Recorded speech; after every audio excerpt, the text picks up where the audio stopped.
as Monty Python said, and now for something completely different. This is something I've never done before. Remember a few batches ago, we did dry hash brown potatoes. Each one of these boxes makes 1 pound of wet potatoes. So we did 4 boxes on a tray, which you could probably get 5 or 6 boxes on a tray, no trouble. But it takes out about 5.5 grams of water per box. There's water in these, and they're kind of hard and chewy because of that. If you freeze dry them, get rid of that extra water, they become very crisp and like a chip, and they're actually easier to eat this way. And they still rehydrate the same as they did before you freeze dried them, but the water's gone, so the storage, I'm assuming, is going to be better. So we're putting them in a better container for long-term storage, the Mylar bag, and adding an oxygen absorber and getting rid of the 5 grams of water per box. So anyway, I'm going to do a few of these, but the other completely different thing we're going to do is minute rice. I've got a box, a 4.5 pound box of dry minute rice, and we're going to find out how much water is in a 4.5 pound box of dry minute rice. This is shelf stable. It's good for a few years, but if you want it to be long-term storage, storable, or bring it on trips, this isn't very convenient. So if you rebag it and you want to make sure that it's safe, you can get rid of the extra water, put it in the Mylar bag with the oxygen absorber, and then you're really good for a really long time. At least that's my belief. So we're gonna find out how much water is in this thing. We're gonna just pour it on there first and kind of get them even and then weigh them afterwards.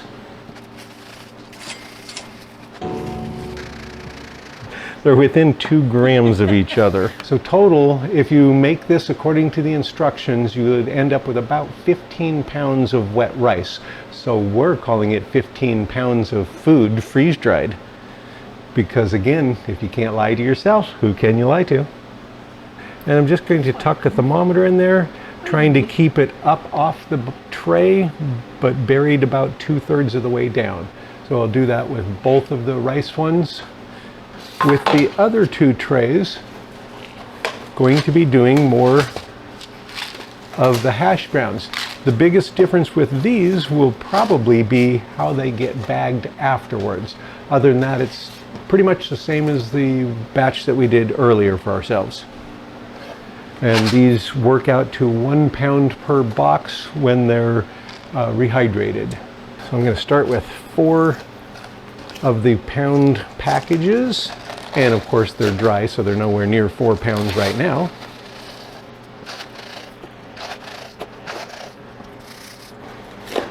I would say we should do more. Okay, I'm gonna go, here's the 5th one. Gonna go for number 6. And when this is done this time, I'll remember to show how much water. I'll do a demonstration and show how much water is in each one of these trays of potatoes and rice. Okay, so there's 6 pounds. If it were wet, there's 6 pounds of potatoes on that tray. Of course, this box is good for rehydrating because you fill it up to there and you're good. So when you buy these, the best if used by date is only a year or 2 out. We're weighing.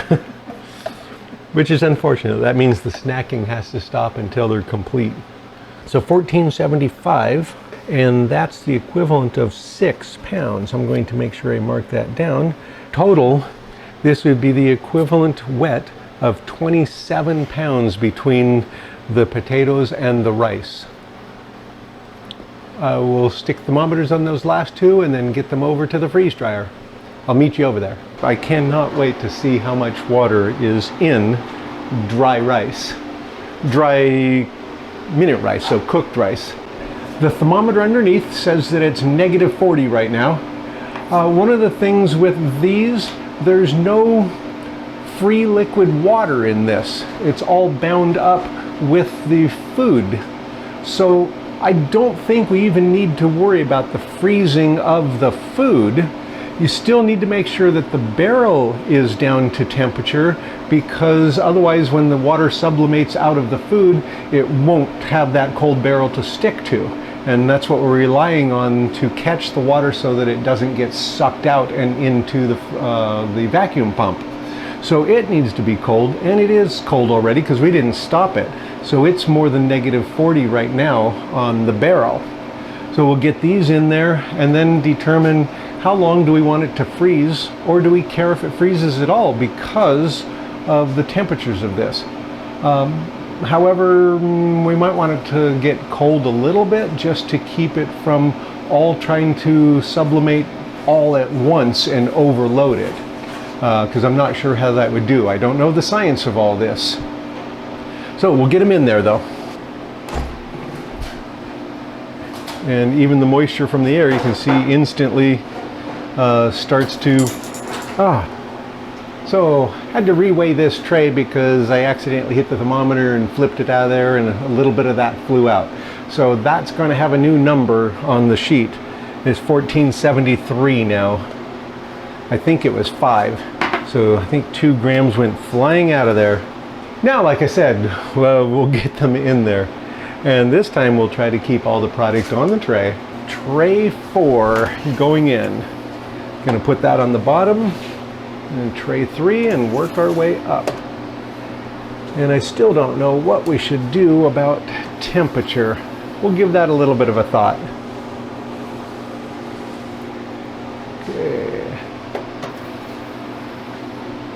Okay, so we'll get that closed up and make sure that we have a ring around there, and it looks like there is already. That's good, because the seal is getting cold now, and so it's getting harder and stiffer. It won't conform as well as it would have when it was warmer. So it's more important than ever to make sure that it seals well. Now, I need to finish the last batch because it's still running, the timer's still running from the last one. So I'm going to cancel out of it and then restart it immediately for this next batch to get the timer going for this one. And again, because of the pre-cooling, we're cheating. We already took care of that. So you can see it says it's 44.5 hours right now. So I'm going to hit no defrost to finish it all, and then I'm going to custom and restart. Now it's got our new time. The tray temperature says it's 8 degrees, and we just put the piping hot material on that tray because that stuff was 70 degrees, like room temperature, in comparison to the -40 of the barrel. I think we'll let it at least get down to freezing, or maybe down to 0 degrees before we jump past the rest of the freeze time and go to the drying. This is, hopefully I can get a shot of this. It should, in a few hours, it will probably say that it's a small batch cycle because it's going to have so little moisture coming out of there that the pressure's not going to be able to stay up above 500 once it gets going. I should be able to show that. And then it'll jump to that cycle, and then it will get done with the main dry cycle pretty quickly. These will probably be done by tomorrow morning. The rice and hash brown potatoes have been in there for almost 2.5 hours, which is actually more than I'd really planned, but I was waiting for the thermometers to get down to at least 0. I don't know if it really matters, but anyway, the warmest thermometer now is 0 Fahrenheit. It's -25 at the bottom one and 0 at the top, and a range of in between. The thermometer underneath that's touching the barrel is at -40. The probe that's on the bottom of the second tray up on mine says that it's -34 right now. So I'm sure it's plenty cold for this batch that has no free water in it. It's just the water that's bound with the food in there, so it's very little. So we're going to go ahead and get it running. Okay, just double checking everything. The drain is closed. The vacuum pump is properly filled with oil and ready to go. I'll turn the cooling fan on it. So I'm going to arrow past the remaining freeze time.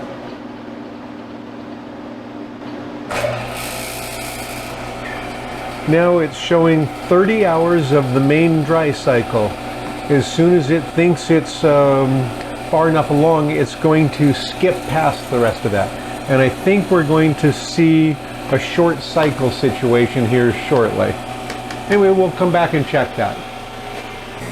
So here's what it looks like when it goes to the small batch cycles. It's already gone through a few cycles, probably, I don't really know how much, but it's only been going for an hour and a half, but the pressure is so low and it can't drive the pressure up because there's just not enough moisture in it.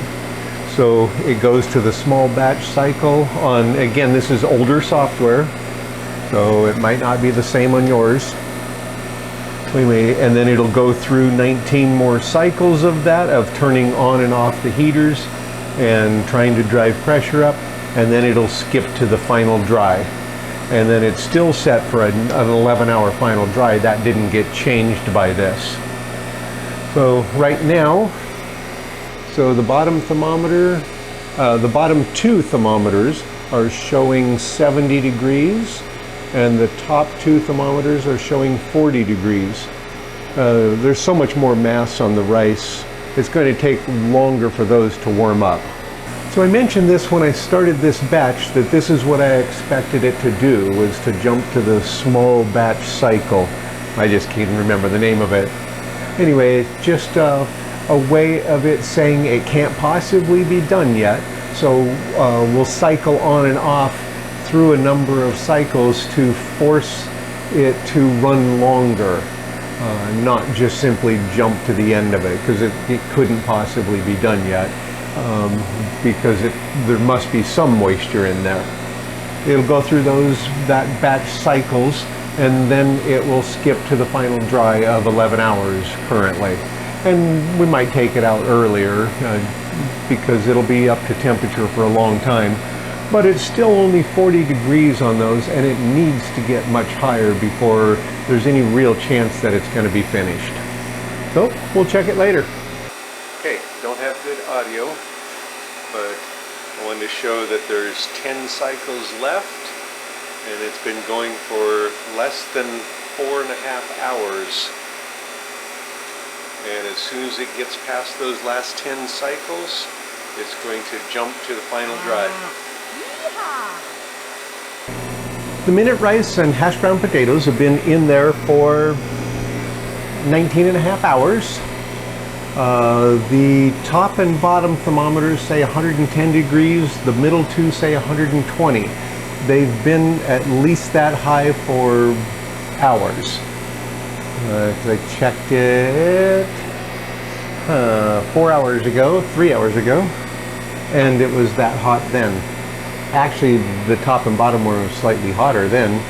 Now they've actually cooled down a bit. It says that it has an hour and a half to go. We're going to bypass that and weight check them, put them back in, and find out how much, or see if they've stopped losing weight yet. The pressure's so low in there that the ice on the walls have started to re-sublimate. Let's get them out and check them. So, I'm going to down arrow past the rest of that.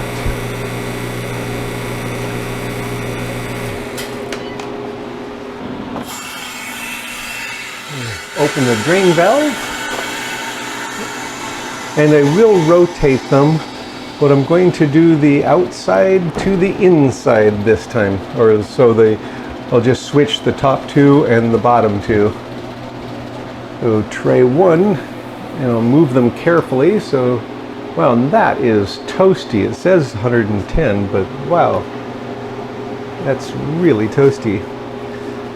So 1728. So that's 58 grams. Okay. And I'm going to switch it with this one. This one says that it's 124 or so, and it's very toasty. And that's 1720. Okay, so tray 2 I'm going to put up on the top shelf. Tray 1 going to bring down here. Okay, now tray 3. Tray 3, 1457. So that's down 18. And tray 4. Tray 4 is noticeably cooler. 1456. And then we'll switch those two. And tray 4 will go up onto this shelf. And this one will come down. So that'll be interesting to see if the temperatures of the thermometers will now climb up on those two trays.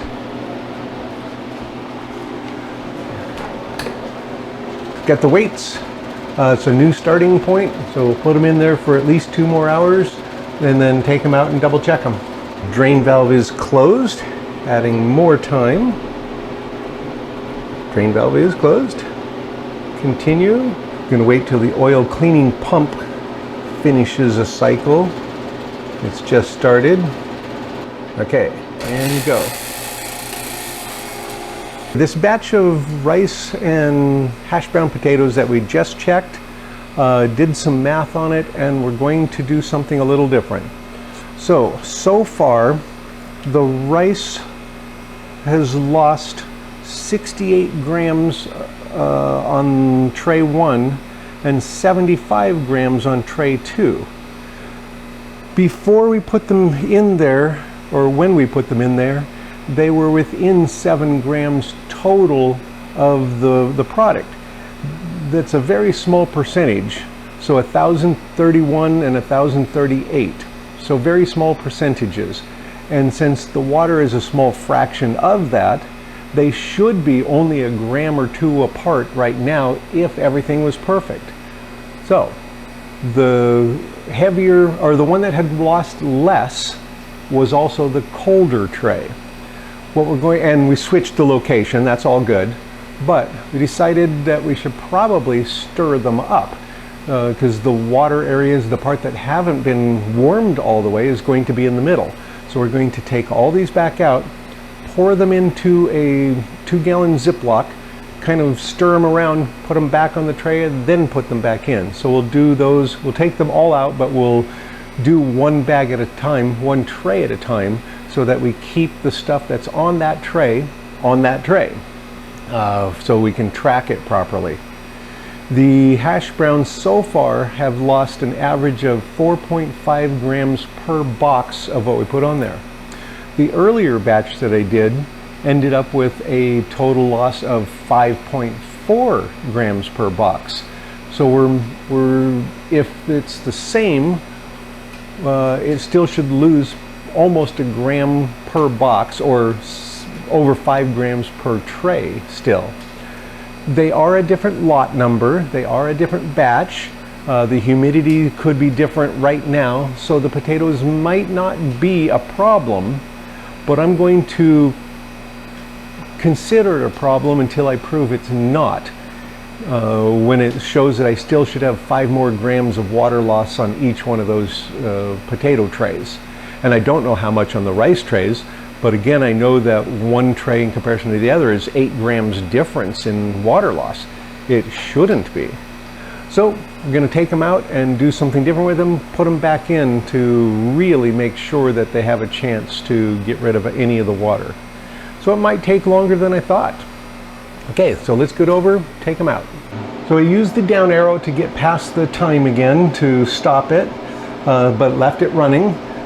Opened the drain valve to release the pressure, or actually to let the pressure in. And now I want to make sure that when we put this back in, we have tray 1 and 4 on these middle 2, so they're at the warmest spot. So I'm going to keep them in order when we put them back in. So 2, 1, 4, 3.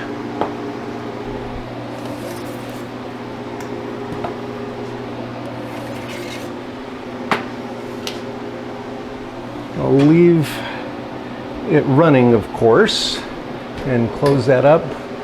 keep it, let it just chill there.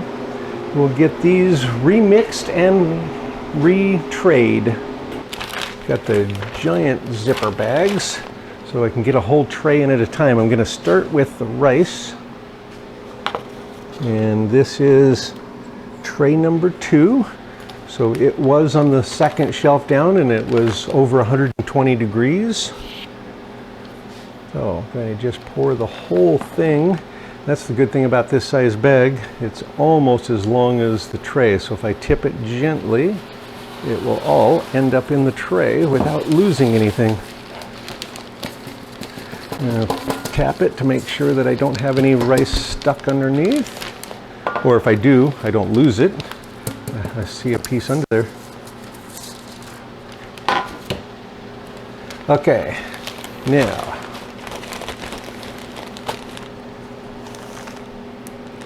zipper it up so I don't lose any. And I'm just going to kind of mix it around. But when I'm stirring, I mean, it's very warm, but then occasionally I feel a spot that seems slightly colder. But again, it could be that it was touching the table. We need to get it all back on the tray, and then we can reweigh it to make sure it didn't lose anything. But I'm not seeing anything anywhere, so I mean, it would be pretty obvious. And we'll make sure we collect every grain off the table, so keep it as accurate as we possibly can. And there's going to be a teeny bit of dust in there, but I don't think that's going to account for even a small fraction of a gram. Got that back on there. Yeah, it all feels nice and warm. On some of the foods, to get the moisture that's bound with the food, it takes a significant amount of energy over a period of time. Okay, so we've got nothing hanging out on the tray or on the table. We'll get the thermometer back in there and get the scale back on and check it. Everything's good. Okay, and make sure that that's under. So, and this one is tray 2. And even airflow, if you have a fan running and it's blowing from the ceiling down, you can get 4 or 5 grams. You have to use still air, which is why on most of these I don't use that more sensitive scale, because it won't hold a number for more than a second or two if there's any air movement. I mean, you can go like this and have the other scale go up. So tray 1. That one already had 68 grams of loss in the initial drying time. We're still at 1728, so it's all good still. Now, do the same thing with the hash browns. And my assumption is, and I have no proof of it, that since these are more long pieces, and so they don't nestle together like all the little rice grains do, which closes up every little space, this is more like a mesh. I'm assuming this dries easier, and the fact that there was 300 grams less to begin with, so I'm assuming it will go faster, but I do not know that. Yeehaw! And 1456, we're still good. In a commercial situation of freeze drying, I doubt, or food production, I doubt you would ever just assume it's done just because the clock says it's done. We always had safeguards in place and checking and quality checks. You take samples that get checked later, and then you have tracking of that particular batch. So if there's a problem, you can go back to it and correct it. That's what I'm doing now. I'm checking it, double checking it. And with my notebook, I can get back to every bag from every batch. And hopefully it's never needed.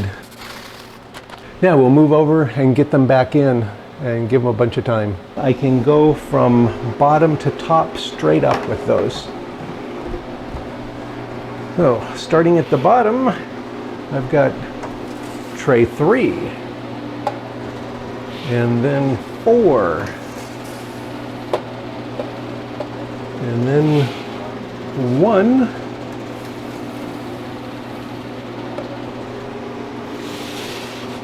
And finally 2. So now we've got the ones that were on the outside, the coldest ones. They were only 110 and these were both 120. Now we've got them switched so they can have a chance at the warmer spot.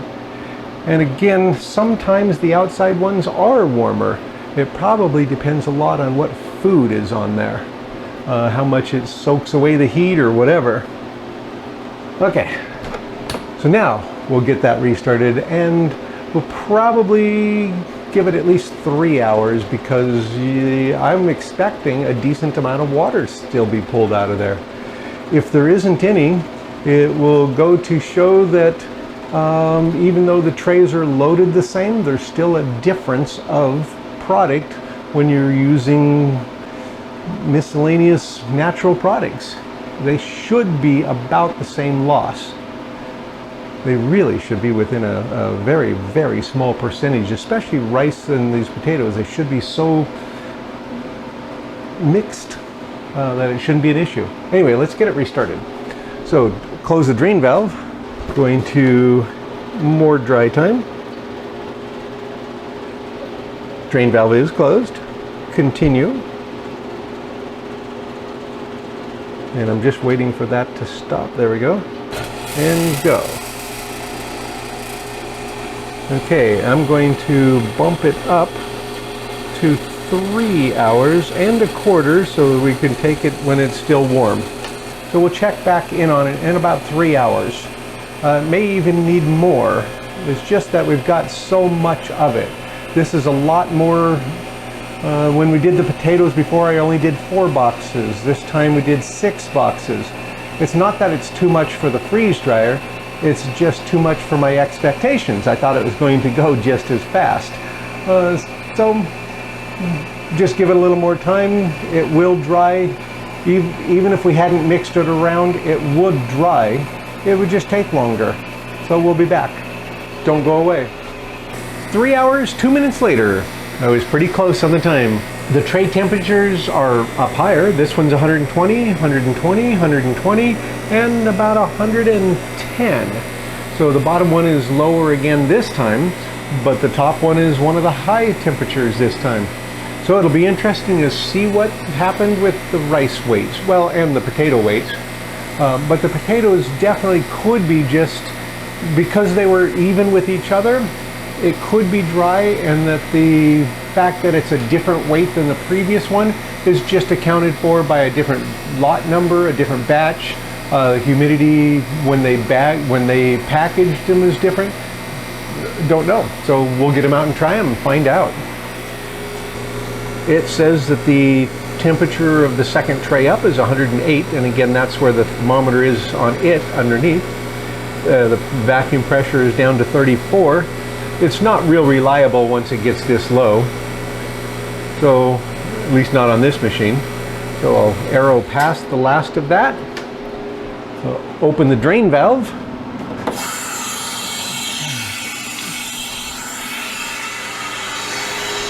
And starting at tray 1, which is the second one down.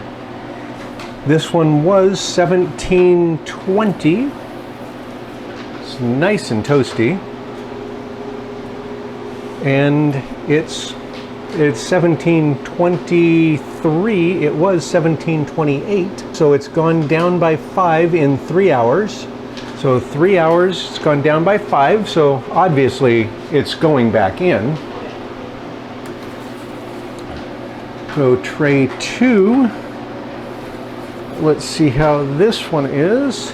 1718, and it's bouncing occasionally down to 1717. So 1718. So it's down 2 in 3 hours. Okay, and so I think it's fine at the same spot. So tray 3. Okay, tray 3. 1456 for tray 3. And so that's just a single gram in 3 hours, even after mixing it. 1456.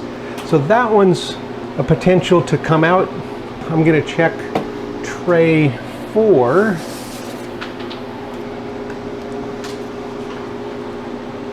Okay, and 1453, so it's 3. So we might as well just leave them all in, because it's only 1 on this one, so they've become even closer together. But we might as well leave them in there because we have to put the rice in there anyway. So the biggest question is, do we want to rotate the trays again? I don't think there's any need to. So the potatoes are kind of in lockstep on the amount that they've lost. So that's looking real good, but they did lose a little bit more weight with the one at 3 grams. Personally, I'd put it back in with 3 grams in 3 hours. If each one of them was only a gram in 3 full hours and it hadn't had such a big loss last time, I think maybe I'd feel safe with it. But with the bigger loss last time and like the rice with the disparity of the 2 trays, that really concerns me. So we'll do the math and see if they've come closer now. In the meantime, we'll put them in for a couple more hours. Maybe that was enough this time, but we won't know until we check it. I'm going to give it more time, and did close it, and continue, and not waiting for it. And extra quarter hour. So it's in there for a couple more hours, may even add another hour depending on the math on this. If it looks like it needs it, we'll add a little more time. The temperatures are way up now, that's good. Everything's looking good on it, so it's probably enough. It's about almost 5 o'clock in the evening. I want to get the next batch in tonight, but the defrost on this is going to be very quick because there's only a couple of pounds of ice in there. It's a very low water load on this batch, or on these 2 batches, so it's not a real concern with getting it defrosted quickly and getting the next one in, because it won't take long to defrost it enough to just pull the pieces of ice out, and the pieces of ice are quite small. Anyway, we'll do the math and see if it looks like we need more time. If it needs more time, we'll see you in 3 hours. Otherwise, I'll see you in a couple hours. Don't go away. It was almost late. It's down to the last 4 minutes on the timer, which means the heaters have already been off for 11 minutes and it's started to cool. And we're showing 120 degrees, 124 degrees, 122 degrees, and about 106 degrees. So the bottom one still the coldest, but the bottom 2 I think were completely dry. Hopefully everything was dry. Hoping for no water drop or weight drop, or very minuscule, like an ounce, like a gram or less. It's got 3.5 minutes. Bypass that last little bit. Get the drain valve open and check the weights. So tray 1 and 2 were the ones that dropped the most. They were the rice ones. So I'm going to start with tray 1 again. Nice and toasty warm still. So it didn't have time to warm up. And it's down 3 more. There was a lot of water in the rice. Okay, let's check the other one. And this is tray 2. Okay, 1716. That's also 2 grams after 2 more hours. Tray 3, the hash brown potatoes, 1455. And that's 1 gram or less. And 1452. So again, about 1 gram. And it's bouncing down to 1, so maybe just slightly more than that. It keeps spending most of the time at 2. Okay, so both of these, I'm going to set this in the machine so we can discuss it and think about it while it's sitting in there, sitting on the warm trays, but it's not under vacuum. So if the humidity's high in there, it could be going back in at this point. Now, let's see what we've got. Tray 1 in 2 hours went down 3 more grams. That's not good. Tray 2 only went down 2 more grams, but it had already lost more before. So actually the two trays are coming closer together. So the first time we took them out, they were 7 grams apart, and then they were 5 grams apart. And now they're only, and then that last time they were 4 grams apart, now they're only 3 grams apart. So they're getting closer together, and I would assume since the weight of what is on the tray was almost identical, and it's rice, which should be relatively uniform, I would expect them to be within a gram or 2 of each other. So the fact that they are getting closer and they're only 3 grams now, that's a good sign. Since we have time, I think it should go another couple hours to make sure that they did get dry this time. See if they're done. So I'm going to close the drain valve and get it ready to restart again.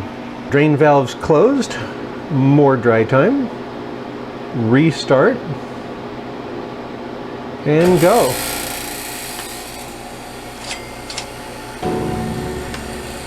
Have you ever heard the term ignorance is bliss? Before I started checking the weight for water, I would check the temperatures, I would check the feel of it, make sure that they seem dry, trust the machine when it says we're done. Well, now I keep finding out that it doesn't know as much as we can check. So I keep having to add more time to make sure that things really are dry. And it's a huge difference. Did you think your box of minute rice was dry? Guess what? There's a lot of water in that stuff. If you're going to store it long term, you have a box that has a decent amount of water in it, and it has oxygen going in.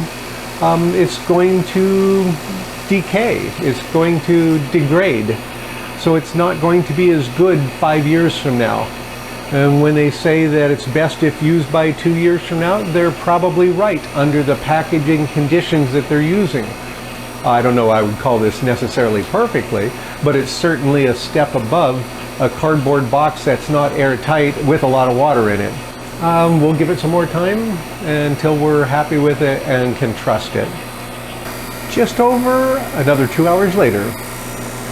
So I'm going to take them out again and check them to see if they lost any weight during those 2 hours. The heater's been off for about 4 minutes now, so they're going to start cooling. We'll get them out before that happens, so there's no chance of condensation on the trays or the food. Get past that. Open the drain valve.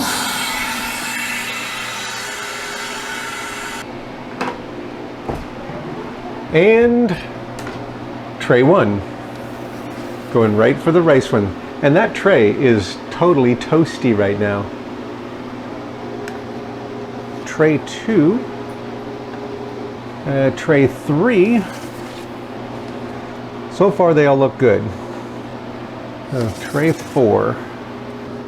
So we have between a fraction and 1. I'm going to call these good this time. So I'm going to put no defrost. And finally make it quieter. And there is a very small amount of ice in there. It's probably gotten more ice in there the last 3 checks because of opening the door and letting air in there than it is from the food in the last couple of checks. Get the defrost fan into place, and this will not take long to defrost at all because there's only a couple of pounds of water, and so once it gets defrosted enough to fall away from the sides, I can just reach in there with the little grabber tool and take it all out. So this could be defrosted very quickly. But first, we'll get the power use, or the time and power usage. Okay, so 27:48 for the time. So the power usage for the rice and hash browns was 17.33 kilowatt hours. So I'll get that reset and set for the next batch. Going to start with getting all of the tray weights without the thermometers. So we'll get those pulled out and we'll get the ending weights, and then we can calculate the total water loss. 1709. Tray 2, 1707. Tray 3, 1447. And tray 4, 1442. So get the water loss and I'll be right back. Don't go away. So we've got the math done for the rice and the hash brown potatoes. Surprise, they lost weight. A total of 214 grams of water. That's almost a cup of water. The rice lost 155 grams of water, and the potatoes lost 59 grams of water. So there were 12 boxes of the potatoes. That's just about 5 grams of water for each box. So after these are bagged and in the bags, I want to show you how much water that would be for every bag that she bags.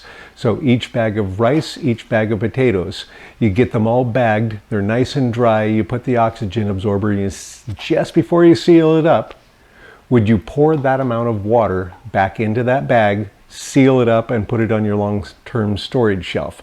You're probably not going to want to do that. We'll show that demo as soon as they're all bagged. So next, we'll get them all bagged.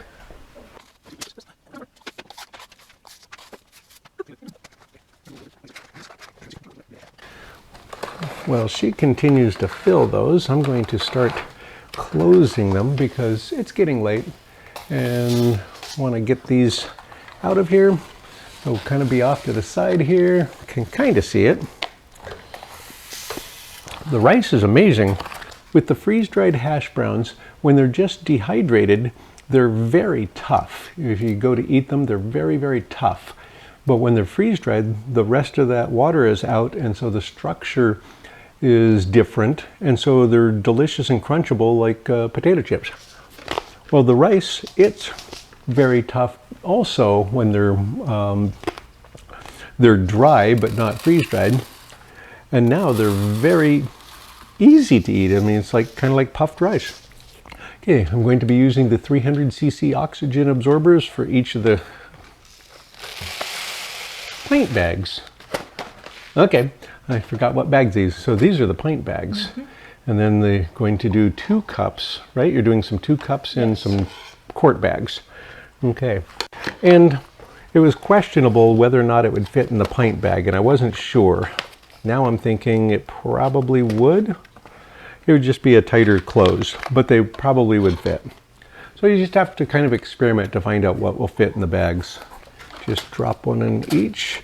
And these are low enough that I don't have to worry about the oxygen absorber getting caught in the zipper or the seal.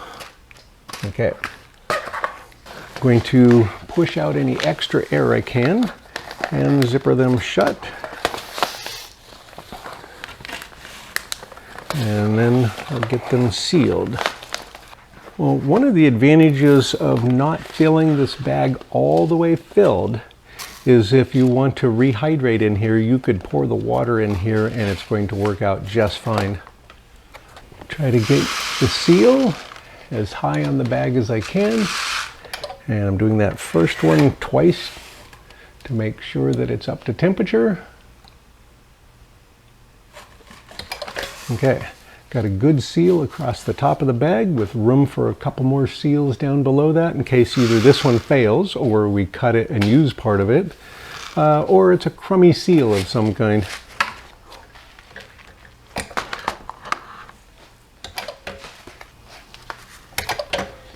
Okay, oh, that I would consider to be a terrible seal. It's got a wrinkle right there. It might be completely sealed and good and all that, but I don't like the look of it. I'm going to put it back in, roll it over this edge, make sure that it's really smoothed. I'm going to hold it with my fingers on this side to keep that part wrapped around there. And I'm going to come down around that again. If you're not 100% sure about the seal, check it. See if it needs to be done again. Okay, and I'm letting this cool for a couple of seconds. Okay, that second one down there. And again, that's why I like to start real high at the top, because then I've got plenty of room for at least 2 more tries down lower. That one I'm happy with. Going to get the ones that are already started and get a gross weight on each bag. So 142 grams. Now if this bag ever fails and starts letting water in, moisture in through the bag, we'll know. And every bag is going to be letting moisture through and oxygen through. We just want it to be slow enough so that we're dead before it matters. Okay, so on this we have the batch number, what it is, the date that it went into the freeze dryer, and the gross weight of this bag as it sits right now. And as soon as all these are finished, then we'll show the little water demo and then get them into the bin. Finally, the last 7 of them. Again, 300 cc oxygen absorbers. All the bags of the hash brown potatoes and the rice are ready for the storage bin. But before we put them there, I wanted to show a little demonstration. That's 214 grams of water.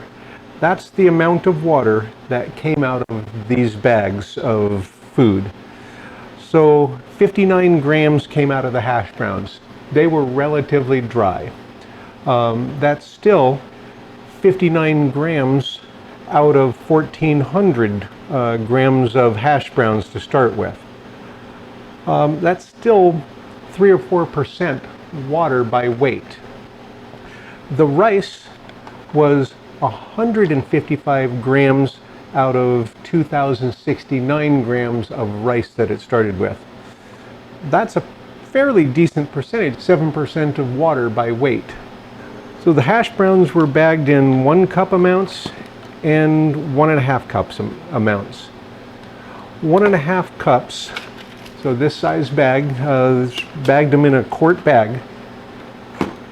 The amount of water that would have been in just this one bag is 6.3 grams. Okay, this would be 6.25 grams for both of these combined. So we've got this and this. So let's pretend that you've got this bag, you've just filled it up after it's been dried, and before you pour in, or before you put in the oxygen absorber, you're going to add the 6.3 grams of water back in. That's that plus that. And you pour that into the bag. Now seal it up and put it on your shelf for long-term storage. I double dog dare you. That's the amount of water that came out of one bag. I get comments saying, well, these are already dry and shelf stable. You don't have to do anything, just put it on your shelf. Or just put it in a bag and add an oxygen absorber. You can, but there's that much water in it. I'm going to dry it and then I'm going to save it. Let's go to the rice. She bagged them in 1 cup and 2 cup amounts. The 2 cup amounts lost 19.4 grams of water. How about that for a bag?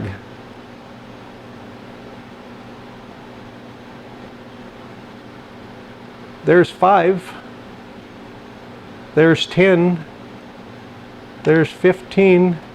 And we'll go a little low. There's at least 19, or around 19. That's how much water was removed from this bag of the equivalent of the rice. So what do you think? Put your rice in there, pour all that in there, seal it up and call it good. That's how much water we took out of the bag. Are these shelf stable? Absolutely. But the life expectancy, the best if used by date, is only about a year out. By changing the water quantity and the oxygen content, I think we can extend that greatly.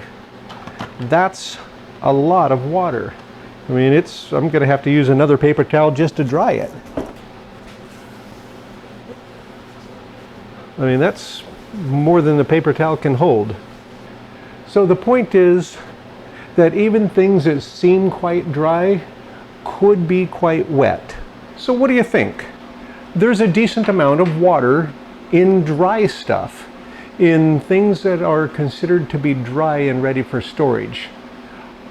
Some things have a decent amount of water in them because they pull moisture from the air. It has to basically reach an equilibrium with whatever your humidity level is where you live. If you live in a very humid area, you're going to get more water than that out of your rice or your potatoes. The hash brown potatoes, the box I think is pretty well sealed when you get it, so it might not be a lot different for those. But the minute rice, it's just a perforated cardboard box. It's not plastic coated, there's not a plastic bag in it, it's just a cardboard box. Moisture is going to go through that thing like crazy. It's going to be the same moisture level, relative humidity, inside that box as outside that box after a short time. You're going to have a lot of water in your rice. It seems odd to dry the dry things, but if you want to store them long term, you may need to dry the dry things because they're not that dry. The next question people will say is, why not just use uncooked rice and store it? Okay, well, two things. One, it's not ready to eat. So if you're in an emergency situation where you don't have power or a way to cook it, what are you going to do with your rice? So I'm going to put my energy into it now when I have it, so then I have it later. The advantage of the uncooked rice, of course, is you can hold it in a much smaller space. I'm betting there's still a lot of moisture in that. Anyway, that's my demo for water on this batch. The batch of minute rice and hash brown potatoes are finished, bagged, and ready to go into the bin. She bagged them in a total of 24 bags. Even with that, most of them are multiple servings per bag. So it might be nice to even have a smaller bag than the pint bag, maybe even a half pint bag, a 1 cup bag. However, this will leave room for rehydrating it right in the bag, and that could be useful. We'll get them into the bin and move on to the next batch. The freeze dryer is already cooling and is almost ready.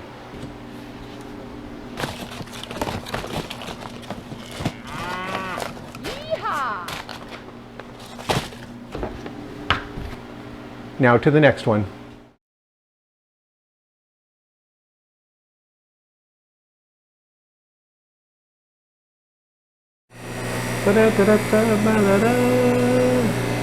And do little shadow puppets. Edit the stuffings out of that. And it's almost exactly 214 milliliters of water. Ha! Kill me. But anyway. Oh yeah, but that's perfectly edible now. Yeah. No hard. Oh wow. It's like puffed rice. I would not have thought so. Not quite as puffy, but yeah. Yeah, you get rid of that little bit of water and it becomes, hard in the middle. Yep. It loses more of the structure and becomes usable. Oh, that's great.